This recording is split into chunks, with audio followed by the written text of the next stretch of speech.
صدق الله العظيم. وقال رسول الله صلى الله عليه وسلم: لا يؤمن أحدكم حتى يكون هواه تبعا لما جئت به.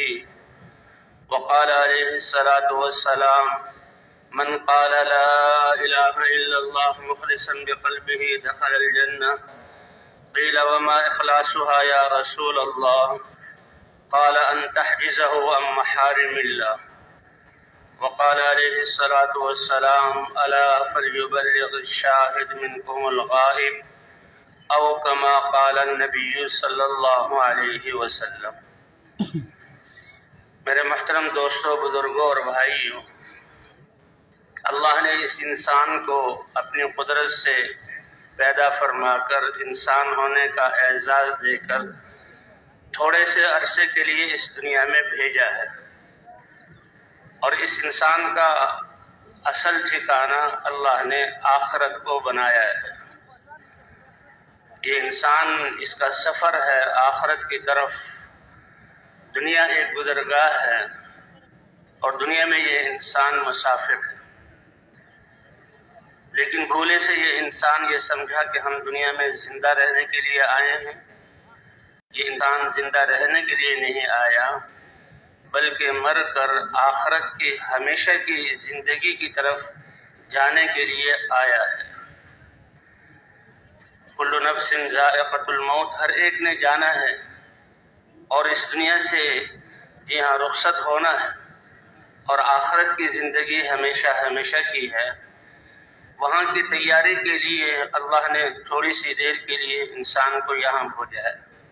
مسافر جو منزل کے قریب ہوتے ہیں خوش ہوتے ہیں، اور منزل پر پہنچ کر پھر اتر کر اپنے ٹھکانوں کو جاتے ہیں. اگر سواریاں منزل پر وقت سے پہلے پہنچ جائیں تو انسانوں کو خوشی ہوتی ہے. اللہ کے رسول صلی اللہ علیہ وسلم نے بھی فرمایا: کن فی الدنیا کأنک غریب او عابر سبیل. دنیا میں ایسے رہو جیسے کہ ایک پردیسی پردیس میں کسی حاجت کے لیے جاتا ہے اور وہاں رہتا ہے، اور پھر وہ اپنے ٹھکانے کی طرف لوٹتا ہے. اللہ نے آخرت کا تذکرہ کتنی دفعہ قرآن میں فرمایا: وَإِلَيْهِ تُرْجَعُونَ، کہ تم اللہ کی طرف لوٹائے جاؤ گے. اِنَّا لِلَّهِ وَإِنَّا إِلَيْهِ رَاجِعُونَ، ہم اللہ کے ہیں اور اللہ کی طرف لوٹ کر جانے والے. وَإِلَيْهِ الْمَصِيرُ، اور اسی کی طرف لوٹ کر جانا ہے. وَإِنَّا إِلَىٰ رَبِّنَا لَمُنْقَلِبُونَ، اور ہم اپنے رب کی طرف لوٹ کر جانے والے. تو اللہ کا شکر ہے کہ کروڑوں اور اربوں انسانوں میں سے اللہ نے، کائنات میں سے ہمیں سب سے افضل انسان بنایا. کہ انسان کائنات کا مخدوم اور شہزادہ ہے. کتنی کائنات کو اللہ نے انسانوں کی خدمت میں لگایا تاکہ یہ انسان جس مقصد کے لیے پیدا کیا گیا ہے یکسوئی کے ساتھ اس مقصد پر یہ لگا رہے. اور دنیا میں آنے کا مقصد اللہ کی عبادت ہے. وما خلقت الجن والانس الا ليعبدون ما اريد منهم من رزق وما اريد ان يطعمون ان اللہ هو الرزاق ذو القوة المتین. کہ انسان اور جنات کو پیدا کرنے کا مقصد یہ اللہ کی عبادت ہے. یہ سب سے بڑا اعزاز ہے، اللہ کی بندگی میں آنا، اللہ کی چاہتوں کو جو احکام کی صورت میں ہے پورا کرنا، اور اللہ کی ناپسندیدہ باتوں سے اپنے آپ کو بچا کر اپنی زندگی کو پاکیزہ بنانا، یہ سب سے بڑا مقصد ہے. جی ہاں، اسی لیے حضور صلی اللہ علیہ وسلم نے فرمایا کہ جس نے لا الہ الا اللہ اخلاص کے ساتھ کہا تو وہ جنت میں داخل ہوگا. صحابہ کرام رضوان اللہ علیہم اجمعین نے عرض کیا: یا رسول اللہ، اس کلمے کا اخلاص کیا ہے؟ فرمایا کہ یہ کلمہ اس انسان کو اللہ کی نافرمانیوں سے روک دے. جی ہاں، تو اللہ کی عبادت یہ سب سے بڑا اعزاز ہے جو اللہ نے ہمیں انسان بنا کر عطا فرمایا ہے. تو کائنات کی مخلوق میں سے سب سے افضل انسان بنایا، اور انسان بنا کر اللہ نے ایمان عطا فرمایا اور ہمیں مسلمان بنایا. ایمان کی وجہ سے اور اسلام کی وجہ سے اس انسان کے اعمال کی تاثیر اور اس انسان کا درجہ ساری کائنات سے افضل ہو گیا. یہ اسلام اتنی بڑی چیز ہے کہ ایمان کا ذرہ بھی اگر انسان محفوظ کر کے آخرت میں لے گیا تو اس کی نافرمانیوں پر اللہ چاہیں تو معاف کر دیں. اللہ کا حکم سب سے بڑی طاقت والی چیز ہے، اور اگر اللہ چاہیں تو سزا دیں. لیکن اس ایمان کے ذرے پر اللہ تعالیٰ آخرت میں جنت، کہ جس کی جنت کی زمین کی ایک بالش جگہ یا انسان اپنا کوڑا زمین پر رکھے، اس کے چمڑے کے نیچے جو باریک سی لکیر کی جگہ آ جائے، فرمائے دنیا اور دنیا میں جتنے خزانے ہیں اس سے زیادہ بہتر ہے. تو اس ایمان کے ذرے پر اللہ تعالیٰ دنیا سے 10 گنا بڑے رقبے والی جنت عطا فرمائیں گے. فرمایا کہ اللہ تعالیٰ انبیاء کو شفاعت کا حق دیں گے، انبیاء شفاعت کریں گے، حضرت محمد صلی اللہ علیہ وسلم شفاعت کریں گے، اور پھر علماء شفاعت کریں گے، اور اللہ پھر جو ہے صالحین شفاعت کریں گے، نیک لوگ شفاعت کریں گے. اے اللہ ہمارے ساتھ بسنے والے مسلمان، ان سے گناہ ہوئے اور وہ ہمارے ساتھ جنت میں نہیں جا رہے، ان کی سفارش پر اللہ جہنمیوں کو جہنم سے نکال کر جنت میں داخل کریں گے. اور ایک روایت میں آتا ہے کہ پھر اللہ فرمائیں گے انبیاء نے بھی سفارش کر لی، اور علماء نے بھی سفارش کر لی، صالحین نے بھی سفارش کر لی، ان کی سفارش پر میں نے گناہگاروں کو بخشا اور جنت میں داخل کیا. اب تو ارحم الراحمین باقی رہ گیا ہے کہ وہ اپنی قدرت کا مظاہرہ کیسے کرتے ہیں. تو لب بھریں گے، وہ کیا بڑی اس کی مقدار ہوگی اللہ کے شان کے مطابق. 3 دفعہ لب بھر کر جہنمیوں کو جہنم سے نکال کر اللہ جنت میں داخل فرمائیں گے. یہ ایمان کی قیمت ہے. جی ہاں، تو سب سے بڑی دولت ایمان ہے. اللہ نے ہمیں انسان بنایا، اور انسان بنا کر اللہ نے ایمان عطا کیا اور ہمیں مسلمان بنایا. اس ایمان اور اسلام پر اللہ نے دنیا اور آخرت کے حالات کو مربوط کیا. فرمائے امت مسلمہ جب اللہ کے دین پر چلنے والی بن جائے، ان کی زندگیاں پاکیزہ ہو جائیں، حالات کا تعلق غیر قوموں سے نہیں ہے، حالات کا تعلق انسان اور ایمان والوں کے اعمال پر ہے. ان کے ایمان اور اعمال پر اللہ دنیا کو امن کا گہوارہ بنا دیں گے، اور ان کے ایمان اور اعمال کی وجہ سے، دین کی محنت کی وجہ سے ایسا امن قائم ہوگا کہ وہ قومیں جو اللہ کو نہیں مانتی، نافرمان بن کر دنیا میں زندگی بسر کر رہی ہیں، ان کے اعمال پر حالات موقوف نہیں ہیں. ایمان والوں کے ایمان پر اللہ تعالیٰ ان کی جانوں کو، ان کی مالوں کو اور ان کی عزتوں کو اور ان کے علاقوں کو محفوظ فرمائیں گے. حتیٰ کہ یہ جانور جو انسان کی خدمت کے لیے اللہ نے بنائے، یہ بھی ہلاکت سے محفوظ رہیں گے. اسی لیے جب کوئی بچہ بھی اپنے گھر سے علم سیکھنے کے لیے نکلتا ہے کہ اللہ کے علم کیا ہے، کہ اللہ کیا چاہتے ہیں، اللہ کی کیا منشا ہے، اللہ کے کیا احکام ہیں، کہ ان کو معلوم کر کے میں خود بھی اس پر عمل کروں گا، اور لیحیی بہ الاسلام، اور اس علم کو حاصل کر کے میں دنیا میں پھیلاؤں گا تاکہ دنیا والے اس علم پر آ جائیں. تو اس کے نکلنے پر فرشتے اس کے لیے دعائیں کرتے ہیں، سمندر کی مچھلیاں اس کے لیے دعائیں کرتی ہیں، فضاؤں کے پرندے اس کے لیے دعائیں کرتے ہیں، حتیٰ کہ بلوں میں، زمین کی اندھیریوں میں رہنے والی چیونٹیاں بھی اس کے لیے دعا کرتی ہیں.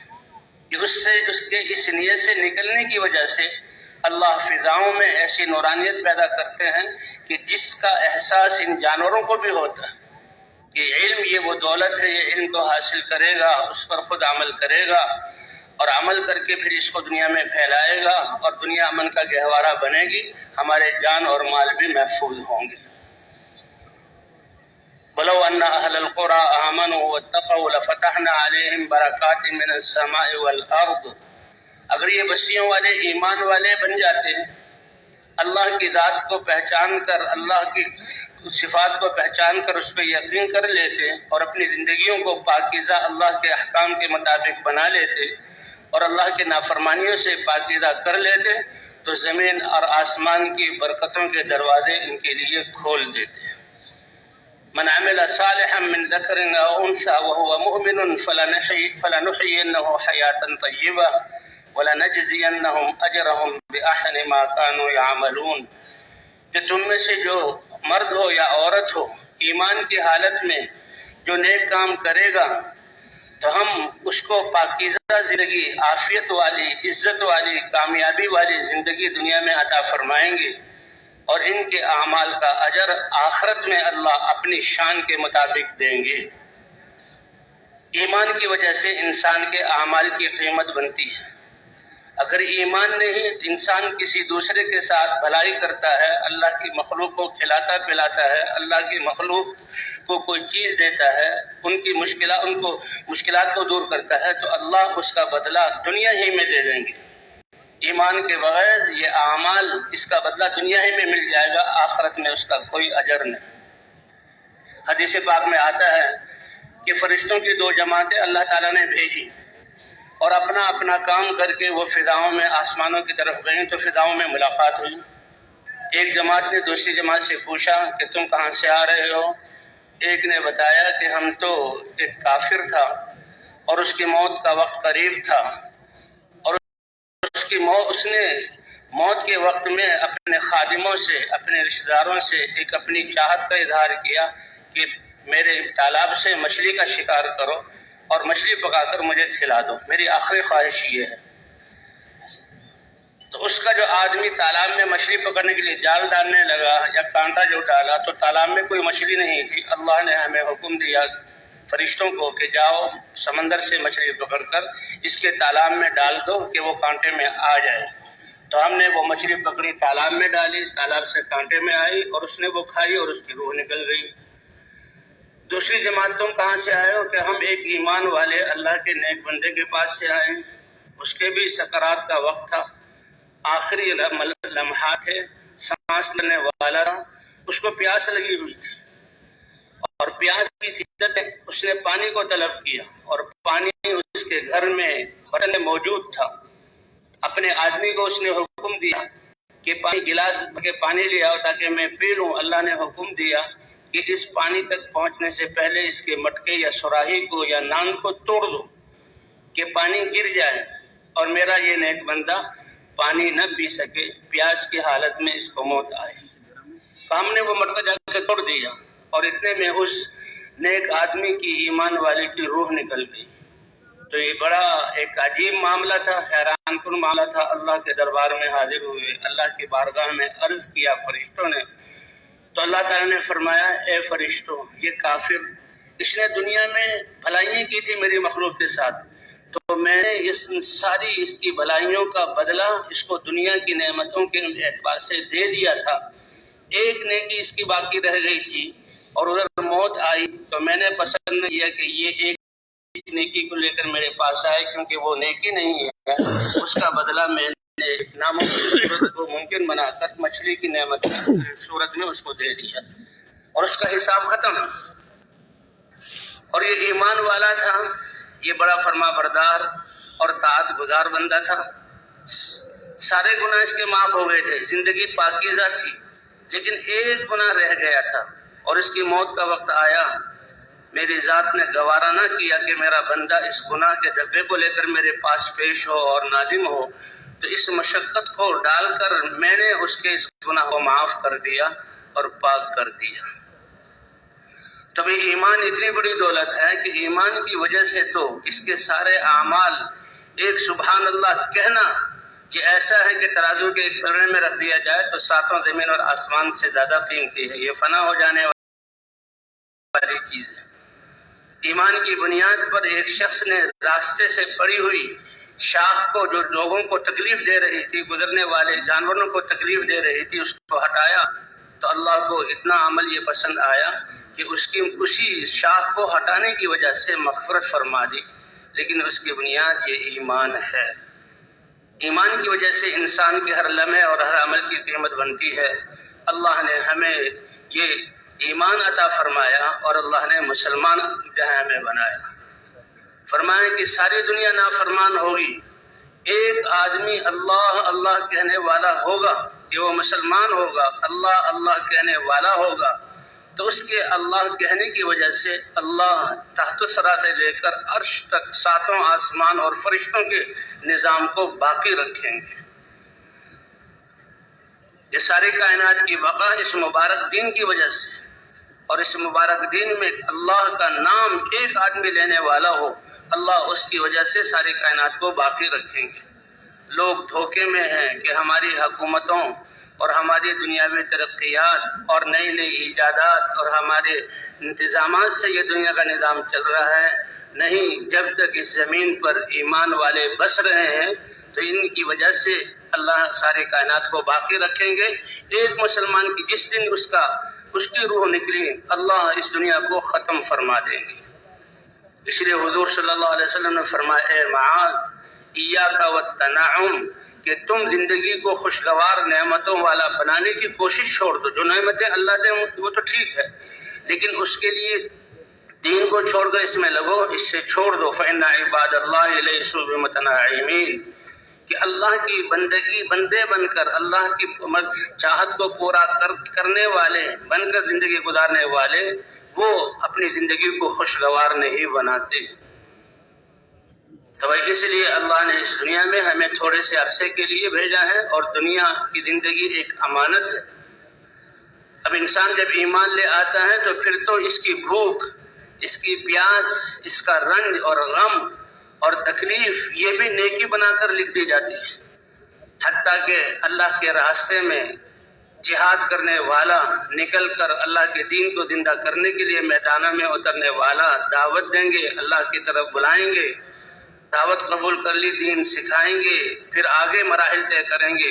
اس نے بھی جو گھوڑا اللہ کے راستے میں نکلنے کے لیے اور اپنی جان کو قربان کرنے کے لیے باندھا ہے، وہ گھوڑا جو چکر لگاتا ہے وہ بھی نیکی بنا کر اس گھوڑے والے کے لیے لکھا جاتا ہے۔ حتیٰ کہ اس کی لید اور پیشاب کو بھی قیامت میں تولا جائے گا، اور اس جہاد کی نیت سے گھوڑا پالنے والے کی کہ اعمال میں اس کو تولا جائے گا۔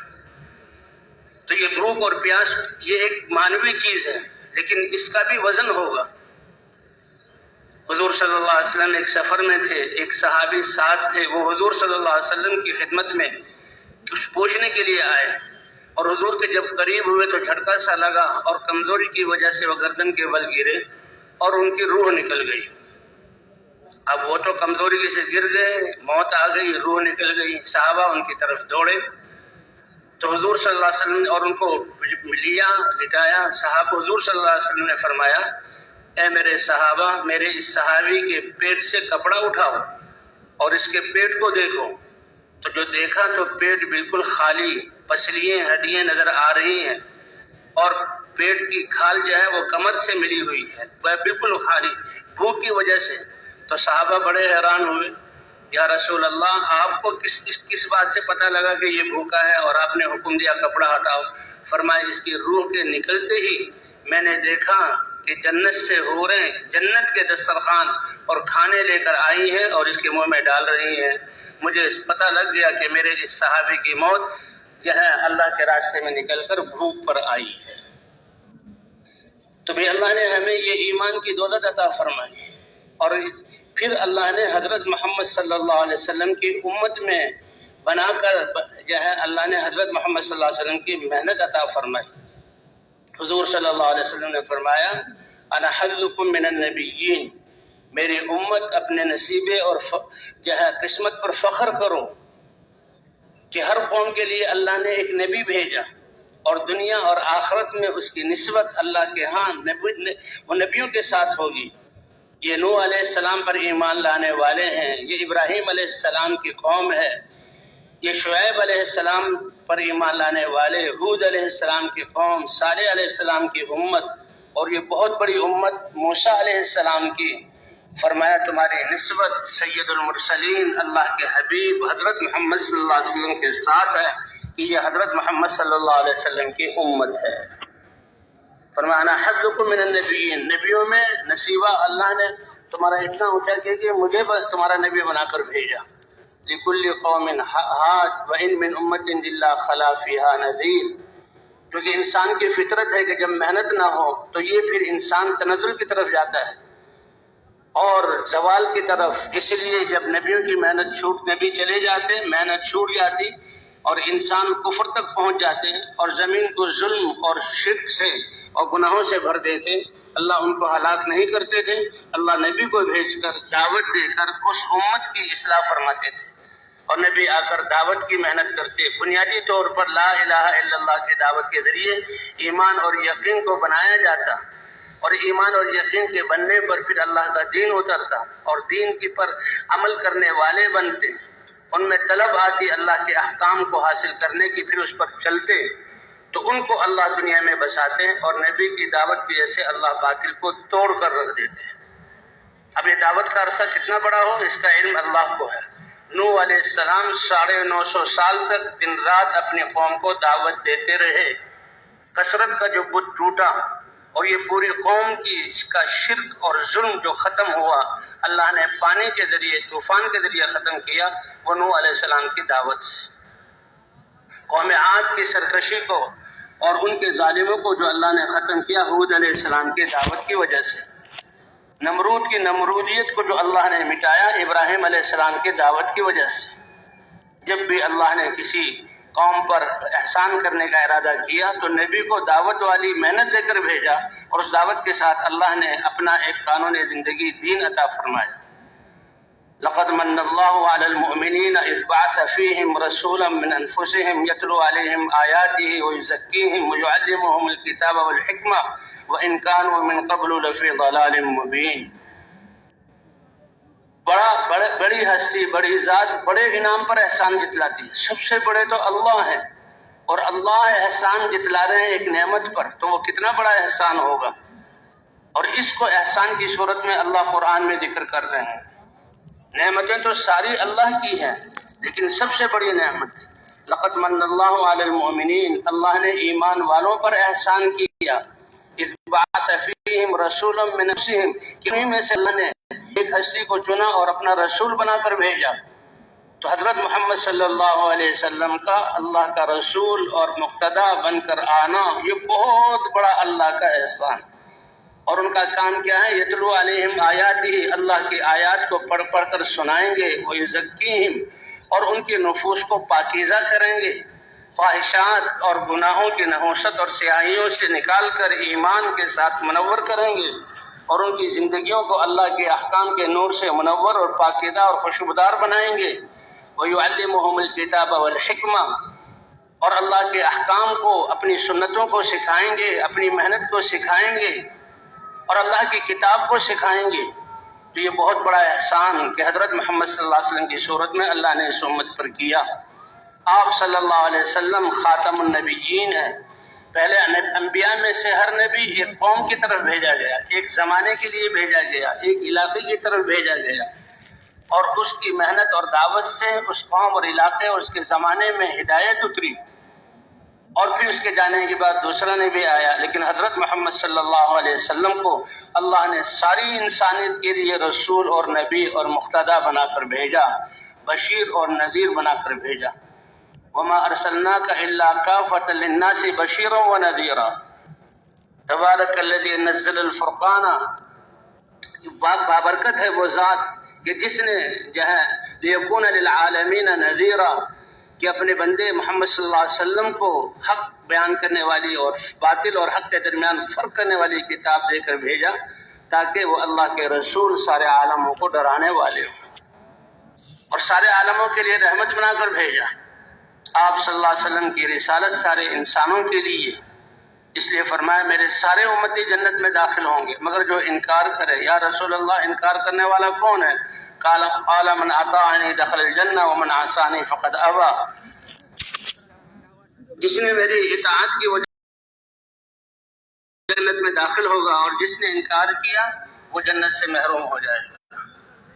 تو اللہ ہم سب کو ہدایت کا کمال عطا فرمائے، ایمان کا کمال عطا فرمائے۔ آپ کو پر نبوت کو بند کر دیا گیا۔ انا خاتم النبیین، میں نبیوں میں سے نبوت کے کام پر مہر ہوں، اور مجھ پر نبوت کا دروازہ بند ہو گیا۔ لا نبی بعدی، میرے بعد نبی نہیں آئے گا، اس لیے فرمایا انا حظکم من النبیین، کہ نبی میں ہمارا نسبہ میں ہوں، اور وانتم حظ من الامم، پہلے انبیاء کو اللہ نے قومیں عطا فرمائی، انہوں نے محنت کی، اور فرمایا میرا نصیبہ کہ تم جو اللہ کے ہاں سب سے زیادہ پسندیدہ امت ہو، تم کو میری امت بنایا گیا۔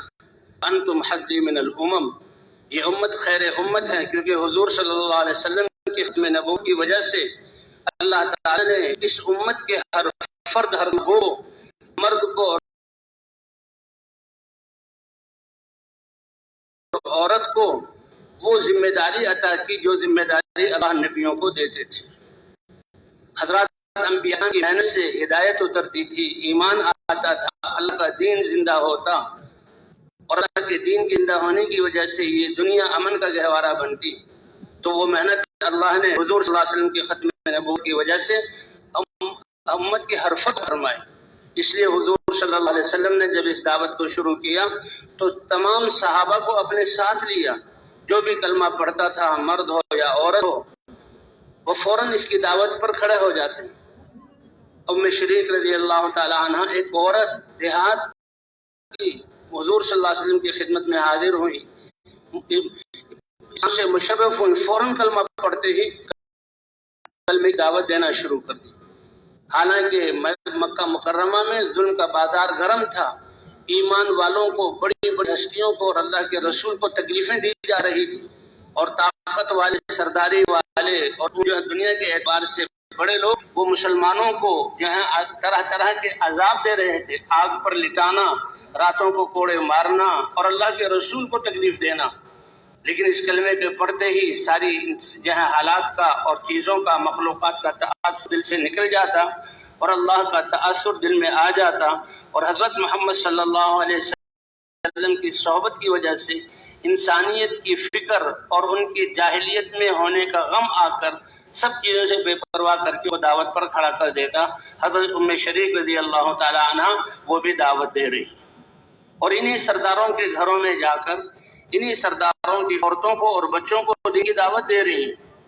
سرداروں کو پتہ لگا تو بڑے غصے میں آئے، کہا کیا کریں، یہ پردیس کی ہے، ایک مہمان ہے، باہر سے آئی ہوئی ہے، اگر یہ پردیسی اور مہمان نہ ہوتی تو پھر ہم اس کے ساتھ بھی وہی کرتے جو مکے والوں کے ساتھ کر رہے ہیں۔ لیکن یہ پردیس کی ہے تو نوجوانوں کی جماعت کو تیار کیا کہ اس کو رسیوں سے باندھ دو اور اس کے ہودج میں ڈال دو اور اس کو اس کے علاقے میں پہنچا دو، تاکہ یہ جو نئے دین کی دعوت دے رہی ہے، حضرت محمد صلی اللہ علیہ وسلم کے دین کی طرف بلا رہی ہے، اس سے یہ رک جائیں۔ وہ فرماتی ہیں کہ مجھے لے کر چلے، اور بڑا ہی سخت معاملہ مجھ سے کیا، ہودج میں ڈال کر میری سواری کو چلایا، چلتے، اور جب وہاں کا شور دوپہر کا وقت قریب ہوتا، آگ پر سارا پہاڑ اور پتھر گرم ہو جاتے، ریت گرم ہو جاتی، تو وہ اترتے غاروں میں سائے میں بیٹھ جاتے یا درختوں کے سائے میں بیٹھ جاتے اور مجھے پتھروں میں اور دوپر ڈالتے اور خود آگے پیتے اور آرام کرتے۔ پھر سورج کے ڈھلنے پر جب ٹھنڈ شروع ہوتی تو پھر چل پڑتے اور مجھے دھوپ میں سے اٹھاتے تھے، نہ کھا دے رہے، نہ پینا دے رہے، اور نہ سائے میں جب بٹھا رہے۔ تو حالت یہ پہنچی کہ بھوک اور پیاس اتنی غالب ہوئی، اتنی کمزوری ہوئی، ہونٹ تو خشک ہوئے اور چہرے پر سلوٹیں تو پڑی اور کمزوری تو آئی، حتیٰ کہ بینائی بھی جانے لگی اور عالم آنے لگا۔ اللہ قربانی کی صورتیں اپنے بندیوں پر پیش کرتے ہیں لیکن قربان نہیں ہونے دیتے۔ فرمایا آخری مرحلہ تھا تو میں دیکھتی ہوں آسمان سے ایک ڈول آیا اور وہ میرے سینے پر آ کر رکا اور جھکا میرے منہ کی طرف۔ میں نے منہ کھولا، اس سے پانی پیا۔ آپ فرماتی ہیں کہ اس سے ٹھنڈا اور اس سے اچھا اور میٹھا پانی کبھی زندگی میں نے پیا ہی نہیں تھا۔ اس پانی کے پیتے ہی میری پیاس بھی دور ہو گئی، بھوک بھی دور ہو گئی، اور مجھے جو کمزوری تھی وہ بھی دور محسوس ہو رہی، وہ بھی دور ہو گئی۔ مجھے تو اس بات کا احساس ہوا اور باندھا ہوا ہے مجھے۔ کچھ دیر بعد وہ بھی جب ان کے چلنے کا وقت ہوا مجھے لینے کے لیے آئے۔ ان کے ذہنوں میں بھی یہی تھا کہ یہ بڑھیا تو بس مرنے کے قریب ہوگی یا مر چکی ہوگی، لیکن اس کے چہرے پر ایک رونق اور روشنی اور چہرے پر یہ تراوٹ دیکھ کر حیران ہو گئے۔ کہنے لگے تم نے یہ پانی کہاں سے چرا لیا، تم نے کھانا کہاں سے کھا لیا؟ کہنے لگی کہ میں کیسے جو ہے پانی چوری کر سکتی تھی، میرے ہاتھ پاؤں بندھے ہوئے ہیں۔ کہا پھر یہ کیا ماجرا ہوا؟ انما سقانی رب العالمین، کہ جس رب پر میں ایمان لائی ہوں اور جس کی ہم دعوت دے رہے ہیں، جو عالموں کا رب ہے، اس نے اپنی قدرت سے مجھے پانی پلایا۔ کہتے انہوں نے جو پانی میرے منہ میں میں نے منہ کھولا پیا تو اس کی چھینٹے سینے پر پڑے، تو سینے پر جو چھینٹے تھے وہ دلیل تھی اس بات کی کہ اس کو پانی پلایا گیا ہے۔ بے اختیار ان کے منہ سے نکلا، ہر ایک نے یہ کہا اشہد ان لا الہ الا اللہ واشہد ان محمد رسول اللہ، کہ وہ ہم گواہی دیتے ہیں، ہم پر ہماری اپنی گمراہی پچھلی جاہلیت گمراہی کھل گئی کہ اللہ کے علاوہ کوئی عبادت کے لائق نہیں اور محمد صلی اللہ علیہ وسلم اللہ کے رسول ہیں۔ فرماتے اس پانی پینے کی وجہ سے اللہ نے میرے ساتھ ایسا معاملہ کیا کہ پھر پیاس کبھی لگی ہی نہیں، رسمی طور پر عادت کے طور پر پانی پیتی تھی، ورنہ پھر اللہ نے پیاسی کو دور کر دیا۔ تو ایسے بھائی یہ امت ہر ایک کلمہ گو، چاہے وہ ابو بکر ہوں، چاہے مکے کے خواص میں سے، اور چاہے وہ حضرت بلال ہوں مکے کے غلاموں میں سے، اور چاہے وہ خباب ابن ارت ہوں ایک عام انسانوں میں سے، اور چاہے حضرت علی ہوں جو بچے ہوں، ہر صحابی وہ جو ہے دعوت دیتا تھا، اور اس دعوت دینے میں جو قربانی آتی اس کو برداشت کرتا۔ انفرادی دعوت مکے میں چلی اور لوگ اسلام لاتے رہے، اور مدینہ منورہ کی طرف ہجرت کا حکم ہوا، اور مدینہ منورہ آ کر آپ نے پھر مسجد نبوی بنوائی اور بنا کر اللہ کے راستے میں روانہ کرنا شروع کیا۔ حضور صلی اللہ علیہ وسلم کی 23 سالہ مبارک محنت کی وجہ سے ایک مجموعہ صحابہ کا لاکھوں کا ایسا تیار ہوا جو 100% دین پر چلنے والے، اللہ کے احکام کو پورا کرنے والے، اور دین کو دنیا میں زندہ کرنے کے لیے اپنا سب کچھ لگانے والے۔ 80 سے لے کر 150 تک اسرار آتے ہیں جو حضور صلی اللہ علیہ وسلم نے صحابہ کرام کے کروائے، اور صحابہ کرام کو بھیجا اللہ کے راستے میں، اور فرمایا میرا دل تو یہ کرتا ہے کہ جس جماعت کو بھی میں بھیجوں تو اس کے ساتھ جاؤں، لیکن کچھ بیمار کمزور اور جن کے پاس سفر کے اسباب نہیں، وہ معذور ہیں، اللہ نے ان کو معذور قرار دیا، وہ رہتے ہیں مدینہ میں، تو ان کے دل پر کیا گزرے گی کہ ہمیں کیا ہوا کہ کیوں نہیں نکل رہے، ان کی وجہ سے میں ٹھہر جاتا ہوں، ورنہ میرا تو دل چاہتا ہے کہ ہر جماعت کے ساتھ میں نکلوں اور اللہ کے راستے میں جاؤں، اور ایسا جاؤں کہ جنگ کی نوبت پیش آ جائے اور مجھے شہید کر دیا جائے، پھر زندگی دی جائے، پھر شہید کر دیا جائے، اور پھر زندگی دی جائے، اور پھر شہید کر دیا جائے۔ اس لیے 100% چاہے مرد ہو یا عورت ہو، سارے کے سارے صحابہ وہ حضور صلی اللہ علیہ وسلم کے ساتھ محنت میں شریک تھے۔ اور حضور صلی اللہ علیہ وسلم کی محنت کیا ہے کہ جو آج اللہ نے صدیوں بعد ہمیں یہ محنت عطا فرمائی ہے، اللہ اس کے قدر دانے کی توفیق عطا فرمائے۔ اس محنت کے لیے تو اللہ نے ہمیں چنا ہے، ہمیں تو جو ہی ہوش سنبھالتی اس محنت کو کرنا تھا، انسان تک پیغام پہنچانا تھا۔ یہ جو کوتاہی ہوئی اس پچھلی زندگی پر اللہ سے معافی مانگنا، اللہ معاف کرنے والے ہیں، اے اللہ پچھلی کوتاہی کو معاف فرما، کہ جس محنت نہ کرنے کی وجہ سے ہمارے یقین اور ایمان کمزور ہوئے اور ہم خود اللہ کے دین اور اوامر میں پیچھے رہ گئے، اور ساری دنیا جو ہے یہ پریشانیوں کا گہوارہ بنی، مصیبتیں آئیں، اے اللہ اس کے مجرم ہم ہیں، اے اللہ ہمیں اور پوری امت کو معاف فرما دے۔ تو بھی اللہ سے معافی مانگیں گے نا انشاءاللہ۔ اور وہ ایمان والے کی نیت، انما الاعمال بالنیات، اس کی نیت یہ بہت بڑی چیز ہے، اعمال کا دار و مدار نیت پر ہے، اس کا عزم۔ تو آئندہ جتنے بھی آئیں یہ 3 دن سے جو باتیں ہو رہی سمجھایا جا رہا ہے، اسی لیے ہمیں پتہ لگ جائے کہ ہم حضور صلی اللہ علیہ وسلم کی امت ہیں، ہماری ذمہ داری کیا ہے، اللہ کے دین پر خود چلنا، تقوی والی زندگی اختیار کرنا، اور اس زندگی کے پیغام کو لے کر پوری دنیا میں جانا، یہ ہماری زندگی کا مقصد ہے۔ ہمارے حاجی صاحب فرمایا کرتے تھے کہ جو ہی ہم نے نیت کر لی، سچی نیت اور عزم کر لیا، اے اللہ بقیہ زندگی کتنی باقی ہے، ہم اس زندگی کے ایک ایک لمحے کو حضور والی محنت، حضور کی محنت مقصد والا بن کر، محنت والا بن کر، اور حضور کے پیغام کو ساری انسانیت تک پہنچانے میں گزاریں گے۔ نیت کرتے ہی اللہ تعالیٰ کے ہاں ہم اس محنت والے شمار ہو جائیں گے۔ اور وہی بات پوری دنیا کی بادشاہت کا جانا یہ چھوٹی بات ہے، سردی کا مل جانا یہ چھوٹی بات ہے، کارخانوں کا مل جانا اللہ کی نظر میں یہ بہت حقیر ہے، اور جو دنیاوی زمینوں کا، جائیدادوں کا مل جانا اس کی کوئی حیثیت نہیں۔ ایک صبح یا ایک شام کا اللہ کے راستے میں نکلنے کی توفیق مل جانا تاکہ اللہ کا کلمہ بلند ہو جائے، لغدوۃ فی سبیل اللہ اور روحۃ خیر من الدنیا وما فیہا، کہ ایک صبح یا ایک شام اللہ کے راستے میں نکلے کہ اللہ کا دین زندہ ہو جائے میری ذات سے لے کر پوری انسانیت تک، اور اس امت کے دین میں یہ بھی شامل ہے کہ ہر کلمہ گو مرد اور عورت دین کی محنت کرنے والا بن جائے۔ فرمایا یہ کہ دنیا کی سارے خزانے اور بادشاہت اور کارخانوں اور زمینوں اور جائیدادوں کے ملنے سے زیادہ بہتر ہے، اور اس کا مدار اللہ نے نیت پر رکھا ہے۔ اس لیے بھی سارے ہر ایک جہاں اجتماع میں حاضر ہونے والا اس بات کی نیت کرے، اے اللہ پچھلی کوتاہی کو معاف فرما دے، اور آئندہ اے اللہ ہر سانس اور ہر لمحے کو حضور صلی اللہ علیہ وسلم کی محنت والا اور ذمہ داری والا بن کر رہنے کی توفیق عطا فرما۔ تب اس کی نیت کرتے ہیں نا انشاءاللہ، نیت کرتے ہی اللہ کی نظروں میں ہماری قیمت بڑھ جائے گی، پھر اللہ اسی کے ہماری رزق فرمائیں گے، اور ہماری محنت میں اور ہمارے اعمال کا اثر پورے عالم پر پہنچے گا۔